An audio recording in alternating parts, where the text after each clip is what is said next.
Hi, I'm Chance. And I'm Sarah Catherine. And this is Conservation Connection. Presented by Last Chance Endeavors. We run a wildlife education nonprofit focused on connecting students to their environment. Each week here on Conservation Connection, we do just that by introducing you to the groundbreaking science and conservation work that's happening every day around the country. We talk to professionals in the world of conservation science and wildlife management and ask them about their career, their current projects, their wild and crazy stories from the field, and everything in between. Join us each week to discover just how these dedicated people are working to protect our planet. Alrighty guys, welcome to another episode of Conservation Connection. We are here at the Nature Now Film Festival in Columbus, Georgia, our hometown. We're sitting down with Cindy Lowry. She is the Executive Director of the Alabama Rivers Alliance. Welcome to the show. Thank you. Glad to be here. We're so glad to have you here. So let's start off with, how are you connected to Nature Now? What brings the Alabama Rivers Alliance here to the Nature Now Film Festival? So we're a nonprofit, a statewide nonprofit advocacy organization that protects rivers and clean water across Alabama. And one of the programs that we operate is called Southern Exposure, and it's a film fellowship program. So we bring early career filmmakers from all over the country each summer to Alabama. We have usually 4, and they create short documentaries about environmental issues, issues that we're working with partners on across the state to advocate around. And we create these documentaries, and some of them are being shown here at this wonderful film festival. That's fantastic. Are they available online? Can people find them if they want to watch them? They are. southernexposurefilms.org is the website. And because we're a nonprofit and it's a program that's created for public engagement and education, once the films are created, they're all free online to be seen and shown and used however folks feel like they should. That's fantastic. So if you guys are listening, you can scroll down to the show notes. I'm going to drop that link right there. So if you want to see some of the films that this fellowship has produced, you're welcome to click on that link and go watch them right now. I mean, maybe finish the episode first because we got lots more to talk about, but then go find that link and click on it. And there are 10 years worth. So oh my God. You can search by keyword or whatever. So that's super cool. Issues. Awesome. I love it. So as the executive director of the Alabama Rivers Alliance, what is your involvement in this film fellowship? So since our organization we're statewide and we are an alliance, so we're the network of local community-based, watershed-based organizations all across the state. And we advocate for issues through the state policy level, but we can't do that without all of the local community-based and watershed partners that we have across the state. So we're always working with them, hearing from them what their issues are in their local waterways so that we can figure out what's going to happen at the state level that we can change or that we can better enforce. And because of that, it's really useful to have film and other mediums that you can kind of break down some of these big, complicated environmental issues.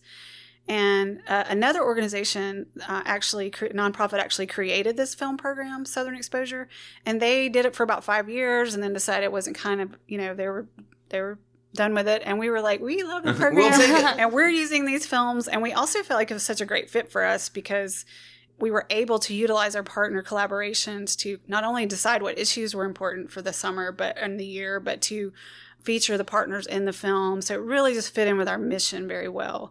And as the executive director, I guess they call me the executive producer of the films. So I don't do much of anything except enable the program, fundraise for the program. Just run the entire nonprofit that makes the program possible. Just, little things like that. Right. The film part is not, I didn't know a lot about film. I have learned a lot. We've been doing it since 2018. So we love it.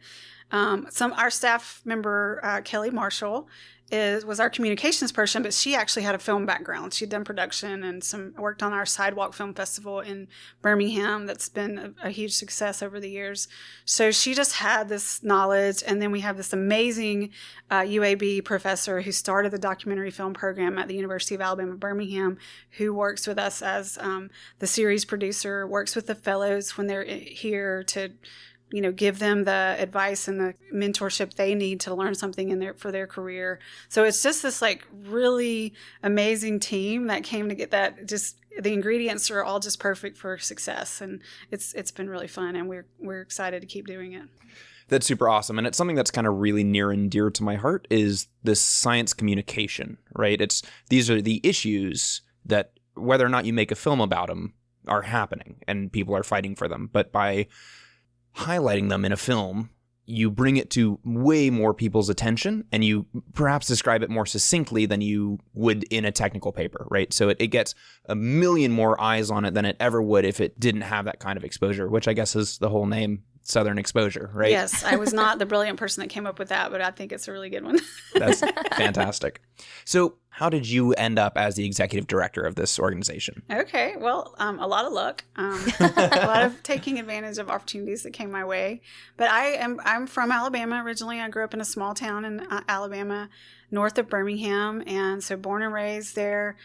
Public school educated in Alabama from kindergarten through master's degree. Oh, wow. But my undergrad is wildlife science from Auburn, so I kind of started getting that environmental bug through that program, just learning all the different species and wildlife and what they needed to survive and how they were threatened. And that's passion was turned on. But my family, even going back further than that, my family was very civic minded. So in our small town, my father was a city council member.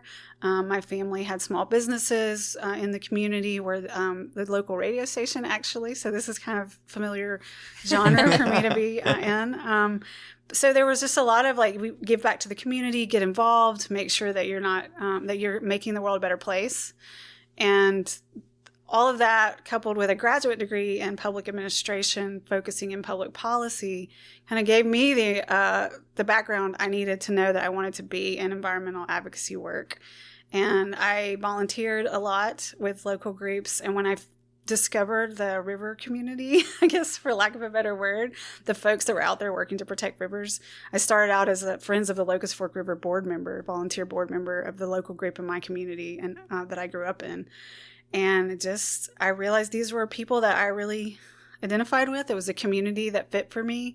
And as I volunteered in grad school, I interned with the Cahaba River Society and just taking advantage of opportunities. And I was privileged enough to have those opportunities and to be able to volunteer my time. And I feel very fortunate that I was able to do that. And eventually jobs came open and I took them and I got them. That's awesome. That's great. So I've been the director since 2007. I started with the Alabama Rivers Alliance in a different position in 2005 and then became the director in 2007. So what does I'm sure as the executive director, you have lots of hats that you wear, but in general, what does your day-to-day, week-to-week kind of look like?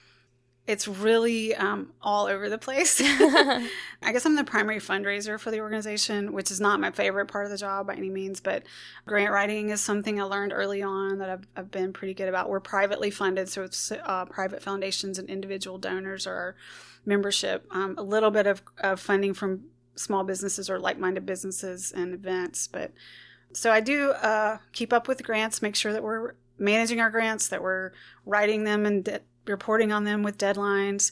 I manage the staff. So we have a variety of different advocacy issues that we're focusing on at one time.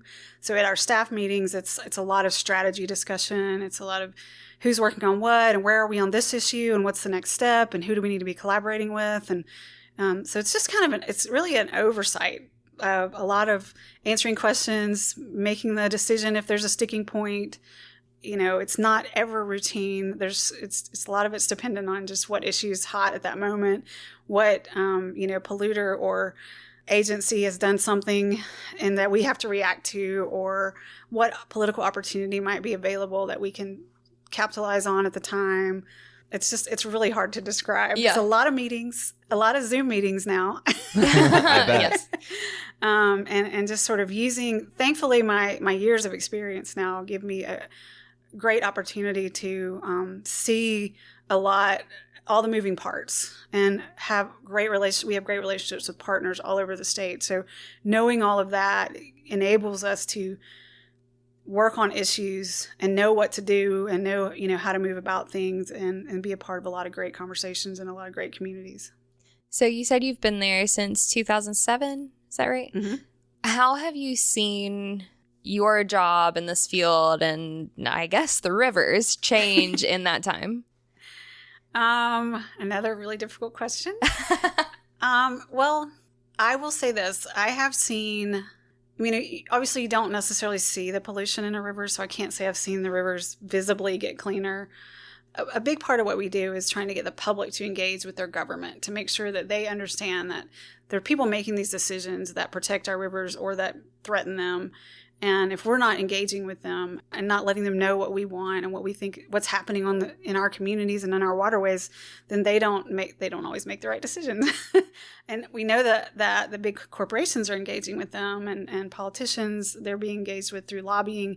So we have to be doing that too. And so one thing I have seen is a much higher level of involvement through our organization and others in the environment in Alabama. And I've seen a little bit of chipping away at the powers that be that sort of hold the system in a place that is not friendly to the environment, or that is much more difficult for people to access. Alabama is a very closed state when it comes to public access to information and ability for the public to engage with their government. We have a lot of barriers in place from a policy standpoint. And I'm seeing a chipping away at that over the years. And it takes kind of that long game perspective to really see that. But I think the films in particular, not to come back full circle, but the films have really been a great way to get more people engaged, to get a broader audience engaged.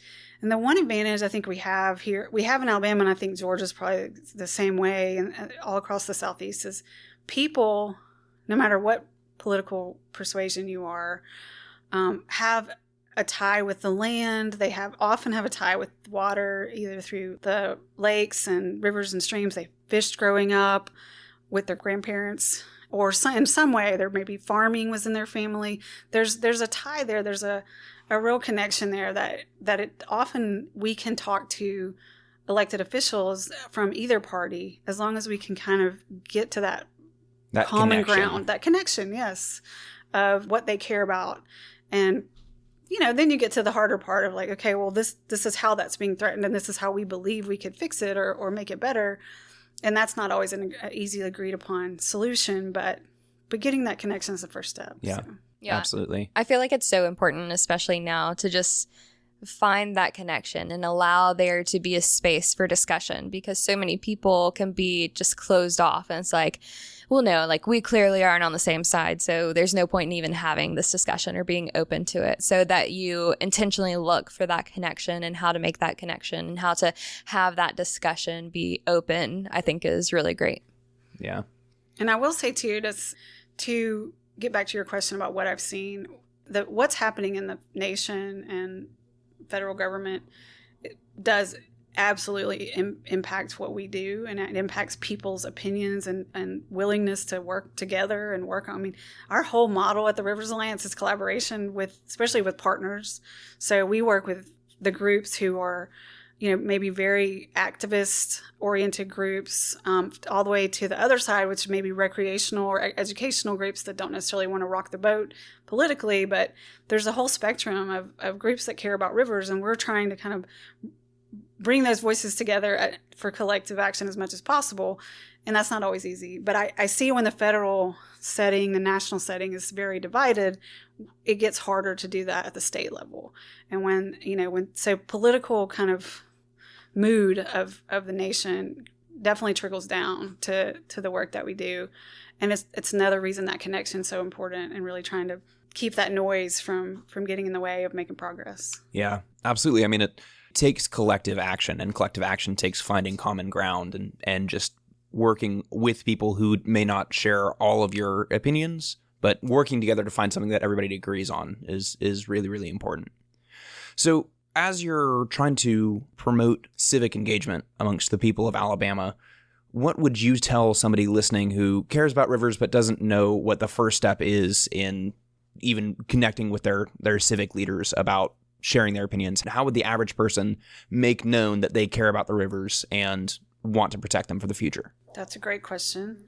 I would say the first step, if possible, if there is a local conservation group in your community, whether it's a river-focused group or maybe more broadly just conservation of the environment, connect with those nonprofits that are educating and informing and advocating around these issues, because they're going to know the lay of the land as far as what's happening and where the threats are and where the problems are. So connect with that if it's there. If it's not, you can start one.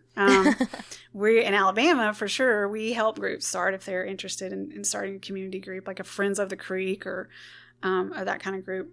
But I would also just say, find out where your water comes from. Like, you pay a water bill most likely, unless you're in a very rural area, then you've got your well water and your sewer is probably your own septic system. But if you're in any kind of town or city, you probably have a water board or a water utility. Talk to them, find out where your water comes from. It's most likely a waterway, like a river, or a reservoir, which is a river that's been dammed up, which most of our lakes are here in the Southeast. Yep. And so find that out. Just get to know a little more about what the threats might be to your waterway.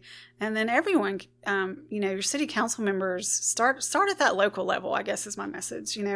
City council members, water boards, they're just people you probably go to church with or see at the grocery store or your kids go to school with. And they're not scary people. They just may not know these issues. So if it's something you care about, they need to hear from you, and just start talking to them. Go into their meetings, find out what it is that they're making decisions about. And I've seen a great success with Friends of type groups. Friends of the Locust Fork River, as I said, was my home, sort of how I got started in this. They've made huge strides. They've been around for 30 years. They've made huge strides in getting their local, very rural, as I said, party doesn't matter, very Republican voting county around their watershed is now promoting the river as an asset in all of their chamber information, all of their tourism information. They've finally recognized, because of persistence and advocacy and involvement in the community, that this is an asset that they need to protect and not just kind of an afterthought that's something here that, we don't really care about. So it's definitely doable, but I would say start at that local level. Yeah, that's great advice, because the people at the local level are going to be the easiest to reach, right? Their only job is to care about the people in their district. And, the further up the chain you go, the bigger the district is, the more people that they have to pay attention to. So at that very small level is a great way. I mean, I can almost guarantee you that you could get emails back and forth with your representative, if not a face-to-face meeting, just by reaching out to the office. Absolutely. And then once you've gotten there, keep on moving up the chain, because it doesn't take a lot of constituent contact and back and forth for even as high as Congress to pay attention to an issue. There's so little civic engagement. But I think the pitfall for people is we watch a lot of cable news, which is nationally focused, and we just don't necessarily think about what's happening even at our state legislatures, but particularly at our local city government or county government level. So once you start kind of focusing on that piece of it, then you start to figure out how all the layers work together, all the way from local to state to national, and you really can make a difference. And again, it's just like you said, it's emailing, it's calling, and just letting your voice be heard.